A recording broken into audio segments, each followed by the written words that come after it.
भाजपा सांसद एवं प्रसिद्ध भोजपुरी अभिनेता गायक मनोज तिवारी सतना पहुंचे हैं। वे यहां भाजपा प्रत्याशियों की नामांकन रैली में शामिल हुए। इस दौरान मनोज तिवारी ने कांग्रेस को हमास बताया है।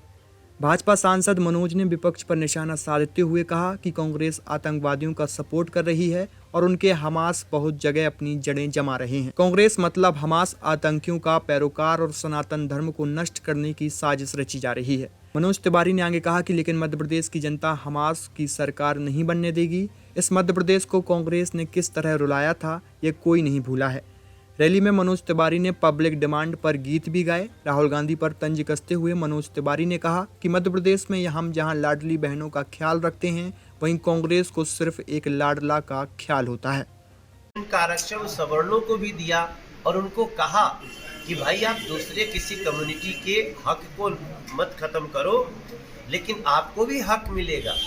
और अब तो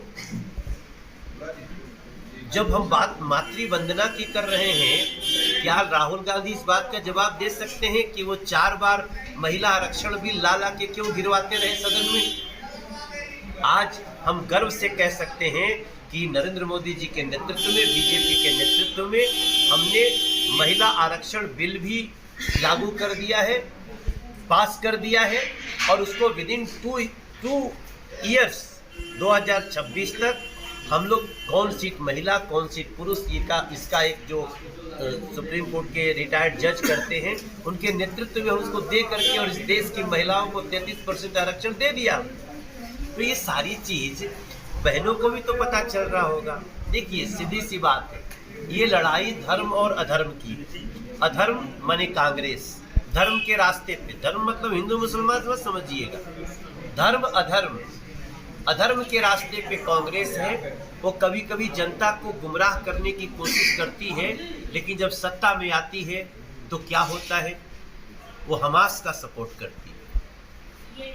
आपने देखा होगा इजराइल में निर्दोष लोग, कलाकार गाना गा रहे हैं, दुनिया भर के बच्चे वहाँ इकट्ठे होकर के छुट्टी मना रहे हैं और अचानक से हमास के आतंकवादी आते हैं और गर्दन काटते हैं, महिलाओं को मारते भी और लाशों से रेप करते हैं। और राहुल गांधी उस हमास का सपोर्ट करते हैं, कांग्रेस उस हमास का सपोर्ट करती है।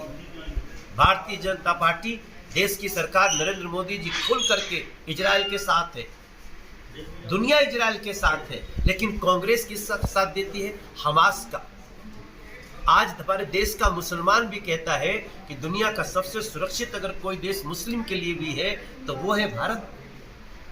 हम यहाँ कभी किसी से भेदभाव नहीं करते, न हम कोरोना में अनाज दिए तो भेदभाव करते हैं, न हम प्रधानमंत्री सड़क योजना देते हैं तो भेदभाव करते हैं, न हम लाडली योजना देते हैं तो भेदभाव करते हैं, न हम आयुष्मान योजना देते हैं तो भेदभाव करते हैं, न हम जनधन में भेदभाव करते हैं, न हम शौचालय बनाने में, न हम गैस कनेक्शन देने में, हम भेदभाव करते ही नहीं। तो मध्य प्रदेश से मेरा प्रार्थना यही है कि इन बातों का विचार करना है और राहुल गांधी जी इस देश को हमास की प्रवृत्ति पे ले जाना चाहते हैं, हम इनको कभी भी सफल नहीं देंगे। याद रखिएगा, ये मत भूल जाइएगा, क्योंकि अभी आपको जनसंख्या नियंत्रण बिल लाना है। मध्य प्रदेश को लाना चाहती है मध्य प्रदेश की जनता, तो जनसंख्या नियंत्रण बिल को आप ही के कहीं ऐसा न हो जाए कि विधायक किसी और के हो जाए और उनके चुने हुए राज्यसभा के लोग हमारा बिल रोक दे। ये राज्यसभा बनाती है विधायकों की टीम, तो वो भी चुन के रखिएगा कि कहीं दुश्मन धीरे से पीछे के दरवाजे से वहां न आ जाए, जहां आपके सारे लोकसभा के सांसद बनने के बाद भी हमारी योजना धरी की धरी रहे। और जी एक सवाल बहुत उठता है, अभी दिग्विजय सिंह कह रहे थे कि क्या जरूरत, यही तो वीआईपी कल्चर खत्म किया है हमने। उनके हिसाब से ये सब वीआईपी लोग होते हैं। उनको लगता है कि जो सांसद बन गया या उनका जो मंत्री बन गया, हमारे यहाँ सब कार्यकर्ता है जी। मनोज तिवारी अभी गया सवेरे सवेरे वो सिलवानी, वहाँ से आता है सतना। कभी हम हेलीकॉप्टर में चलते हैं, कभी हम ऑटो से भी पकड़ने जाते हैं। हमें समय के लिए, हम वीआईपी कल्चर वाले नहीं हैं, इसीलिए तो हमने सबका वीआईपी कल्चर उतार दिया, रख के लोग निकाल करके लाल बत्ती अपने गाड़ी के अंदर रख लिए। उससे दर्द होता है उन लोग को। नो वीआईपी, कोई भी लड़ सकता है, कहीं भी लड़ सकता है। हम जनता हमारे लिए सबसे बड़ी वीआईपी। ठीक है।